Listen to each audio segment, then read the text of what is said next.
question is that since he stated that he was a mixed breed, do you believe that a white parent that's raising a non-white child who does not teach that child about racism, white supremacy, is deliberately confusing the child?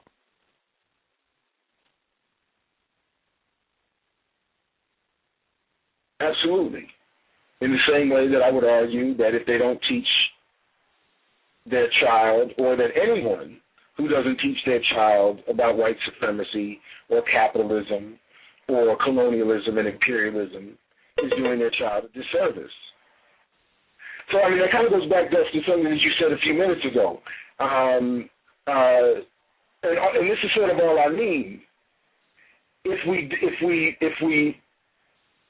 we focus too much on the individual particular, we miss, as Chancellor Williams said himself in the book that you mentioned.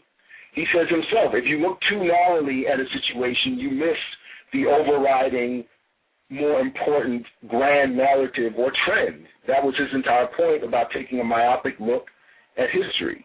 And all I'm saying is we're doing the same thing if we do this with the individual instances of being of a particular mixture or blend. In the same way that I would reject being called a nigger or a Negro, I also reject the condescending, dismissive, and hostile phrasing of mixed breed. There is no, I'll just leave it there. But I think that that's an unnecessary hostile position to take regarding me or those who are similarly backgrounded. But again, more importantly than me individually is the fact that we're missing some key components here. So just as a white parent with a non-white child who does not teach that child about white supremacy is doing that child a disservice, a violent and hostile disservice, it is the same when a so-called full-blooded African or black family doesn't do the same thing.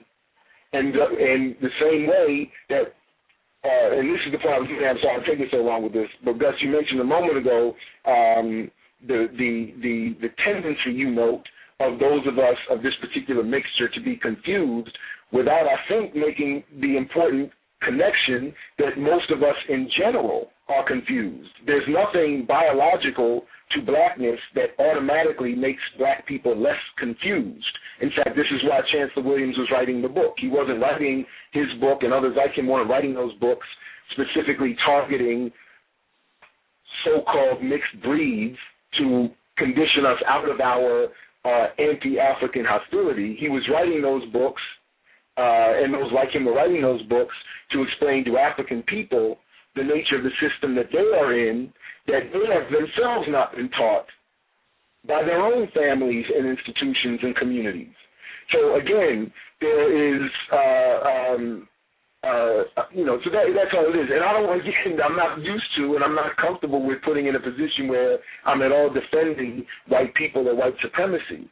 But what I'm saying is that if you don't acknowledge that most of us are confused, again, the proportion of black people in popular media and politics who are more confused, who are confused to those who are so-called mixed breed, it would be the same, if not, it would be the same proportions.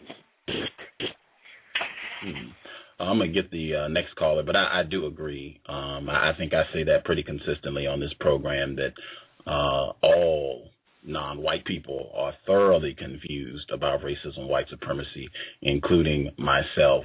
However, I do think the non-white people who are having sex with white people, they tend to be a bit more confused. But that might be incorrect. Yeah. Yes, I'll call. And the question I had for the guest earlier, I know you only said one question, but to follow up to what he was saying, he said that, I can't quote him correctly, but basically what he was saying that teaching non-white kids about racism, white supremacy is a deliberate attempt to confuse the kids, white people. But he also went and said that it's also black people. But black people or non-white people are victims of racism, white supremacy. They're already confused about it. And I heard Nelly Fulu Jr. and also other guests on your show saying that white people know at a young age that being white is better than being non-white. So if you have non-white children and you're a white person and you deliberately not teach them about racism, white supremacy, I think that's a lot more dangerous than a non-white parent who's already confused not teaching their kids. Would you agree with that? Absolutely. It reminded me of Daryl Bain from yesterday. He said at six, he had already heard hundreds of racist jokes at 6, and that he knew black people, double whammy. At 6, he already knew. So I think that is, outstanding to make sure everyone keeps that in mind. There's a big difference between being white and being non-white. Non-white people are victims, very confused. You could probably grab a white 10-year-old and they could probably give you a whole lot of information about how this system works, whole lot. So, yeah, I think that's right on point. With Darryl Baines yesterday, I thought it was pretty interesting that he used, apart from his childhood, about him observing the derogatory comments made, to the worker who worked for his father, and him making a conscious decision that he would have preferred to be white as opposed to black. But then he went on to say he knew something was wrong, but then he contradicted himself by saying he didn't really understand how wrong it was until he got into the military. It seemed a little crazy to me because what I've noticed with a lot of white people is that they insulate their children from the ugly reality of racism to some degree. I mean, the adults go out and openly cultivate and participate in really atrocious behavior, and oftentimes just tell their children that they're beneficiaries of their parents going out and conquering the world. And they tell their children very, very early in life, you're white, you're white, you're white, you're white. Whereas non-white parents constantly try to drill into their children's head, you're just as good, or you've got to work twice as hard. And when you drill that into the head of a non-white child, it automatically makes that child feel as if they're a deficit when you tell them they have to work twice as hard. Because if you have to work twice as hard as someone who's supposedly you're equal by what they say, then why would you have to work twice as hard? So I think that it's very, very important that non-white parents teach their children about racism, white supremacy very early on in life. And I consistently say this, when non-white parents don't teach their children about racism, white supremacy, that's child abuse. Because when your child gets on a college campus and they're not prepared for the reality of racism, white supremacy, and they're away from home and they're dealing with a racist college professor, they're really going to see the real world. And that's a very Dr. good Umez point. I'm sorry.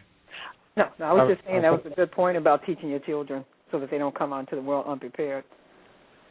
Yes, indeed. I was reminded of what Dr. Umez was saying on here, one of the previous guests, and I don't think he said it as well as the caller just said it there. I think maybe Dr. Umez could borrow from the caller there, because that is clearly important, something that most of our children don't get, especially now in the last few 15, 20, 25 years with this whole myth of multiculturalism And I mean, for as long as I can remember, and you hear quite a few of our own generation stating that, we have to work just as hard or harder, and that we are just as good. But again, like the caller says, it does place in the back of one's mind that there's a deficit, that there's something that you have to achieve, but it doesn't get the message completely there. There's something missing, and I think the caller elaborated on that. What does that say about a person that knows their child is going to be mistreated, and they don't want to abolish that system that's going to do it? So to me, that's the one thing that all non-white people should ask themselves before they even think about breeding with a white person. If this white person is not willing to dismantle white supremacy, if they're not concerned with eliminating racism, even when they know it's going to mistreat their child, what in the world am I thinking?